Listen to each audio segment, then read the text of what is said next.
Good morning or good afternoon, whenever you are listening to chapter 4 or you're about to read it on your own. Please make sure that you look over the chapter 1 through 3 questions that I have posted. Please do that first so that you're able to, just kind of check in with yourself. Did you understand the first 3 chapters? Do you need to go back? Do you need to email me?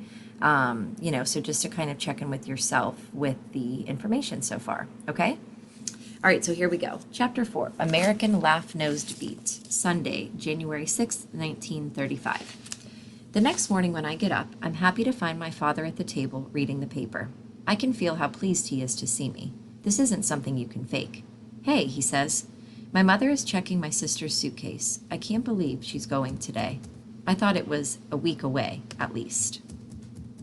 Nat has the kitchen chair pulled into the living room, wedged between 3 crates. Hey, Natalie, the sun get up okay this morning? I ask like I do every morning. She never answers, which used to really bug me. I hate being the brother of a stone. One day last year, I got so mad, I just walked right by her, didn't say anything, not one word. That day, after I left for school, my mom said Natalie sat outside my room and cried for 2 straight hours. Natalie isn't a crier, she's a screamer. You never see her cry for plain old hurt. I'd say my mom made it all up, but she didn't know I'd snubbed Natalie. My mom had no idea why Natalie had cried. Now I ask Natalie about the sun every morning, and it only bothers me a little when she doesn't answer. So, what would you like for breakfast on this very special day? My mother asks her. Lemon cake, Natalie says. She says this every day, too. And every day my mom says, Silly sweet pea, you can't have lemon cake for breakfast. Why not? On a special day like today, lemon cake sounds like a fine idea. What do you think, Moose? My mom asks. Sure, I say. My voice comes out high like a girl's. I never know whether I'm going to sound like Mickey Mouse or the giant on top of the beanstalk. Natalie turns all the way around and looks me straight in the eye in that weird way she has of suddenly being present after weeks of being somewhere else.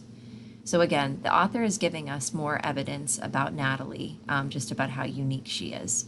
So that's like a really interesting way that they say that. Natalie turns all the way around and looks me straight in the eye in that weird way she has of suddenly being present after weeks of being somewhere else. Don't look at me. This wasn't my idea. If it were up to me, we'd be in Santa Monica right this very minute, I say under my breath. My father reads Natalie headlines from the newspaper, adding numbers to every one. Work resumes on the Golden Gate Bridge. 103 men are put back to work. 2 quit. 7 scratch their heads. 5 have their feet up. 2 eat sausages for supper. 3 do not. Breakfast, my mother calls. Natalie holds her face 2 inches from the plate. She eats so fast it gives me a stomach ache. When my dad's not around, I don't eat with her. Natalie Flanagan's whole family, Nat says when I sit down. I wonder if she knows what's happening. We've built the Esther P. Marinoff up like it's quite the place, like maybe the King and Queen of England are sending their kids there too. But somehow in all this talking, we ignored the major thing. You don't come home from the Esther P. Marinoff. Every morning when the sun comes up, that's where Natalie will be. My father wipes his wide mouth with his napkin. What fun you're going to have, Natalie, with kids your own age. What age is that, I wonder? But I know what he means. Maybe she'll meet other kids like her. Maybe they'll recognize each other and communicate in their own peculiar way. When my mom has Nat ready to go, my father picks up her suitcase, hands Natalie her button box, and opens the door. Moose, my mom says, as if she's just now noticed I'm here. I don't think you need to come along. Fine with me. I don't want to go anyway. I don't look at her or my dad or Natalie. Helen! My father's voice has a sting to it. I just didn't think he'd want to, Cam, my mother says. Of course Moose is coming. He hands Nat's suitcase to me and pats me on the back. We can't do this without him. This reminds me of the time, so here's a flashback right here. This reminds me of the time when I was 6 and my mom shipped me off to live at Graham's. She packed every pair of underwear I owned, and she made it all seem like a big treat. When we got there, my Gram had an awful scowl on her face. She gave me a big hug and glared at my mother like I'd never seen her do. When my mom left, I heard Graham and Ed talking. Some cockamamie psychiatrist decides the problem is Natalie doesn't get enough attention, and Helen ships him off. Our Matthew. I'm happy as a pig in mud to have him here, but it's a darn full thing. So Matthew is Moose, right? What child doesn't have a sister? Half the world has 7 or 8. Having a brother didn't make Natalie the way she is. One look at the two of them together, and that big shot psychiatrist would have known that. He's the one ought to have his head examined. It's going to make Nat sicker just having Moose gone. Early the next morning, my father woke me. "Get your pillow, Moose," he said, snapping the buckles on my suitcase. "We're going home." We're walking down to the dock now. Natalie is going extra slow. I worry we'll miss the boat, but maybe that's her plan. I like to think all these years have been a part of her plan too. And one day, Nat will tell me it's all a crazy game she made up to see if we really loved her. My father jogs ahead. Yesterday, the boatman told us, "We don't wait for nobody. Even God himself has to get down here on time." But somehow the big ex-Army steamship called the Frank M. Cox is still there.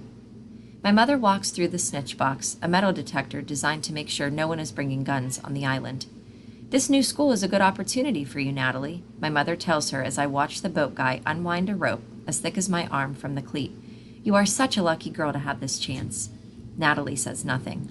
Her eyes are trained on a gull wiggling a potato chip out from the wood slab bench. I look up at another bird high in the blue sky, and another skimming low over the green-blue sea. My father has a book with him, McGregor's Illustrated Animal Book. He's brought it because it has a good index. Nothing pleases Natalie more than having him read the index of a book to her. American Leaf-Nosed Bat, page 48, my father reads. American Quail, page 232. American Spiny Rat, page 188. Tons of gulls are flying above our boat.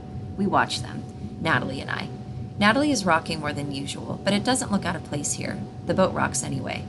"I count 229 birds," I say, pointing at the gulls. "Bad Moose," Natalie says. "9 birds. 9. I smile at her. "I count 47 people on the deck. Bad Moose, 11 peoples. 11. Natalie loves catching my mistakes. Once, when I was 7 or 8, she started bringing books to me, big old ones, like the dictionary and the encyclopedia. She'd turn to the back and plunk the book on my lap. I couldn't figure out what she wanted. One day, just to get her to go away, I started reading the page she had opened. It was a history book, and the index was full of names of people and places. I got to this one, Machu Picchu, and I said something like, "Mac who pick you." "Bad Moose," she said. "Machu Picchu." I thought she was nuts until my mom informed me that is how it is pronounced. My mother went straight to the library and checked out a big stack of history books for Natalie.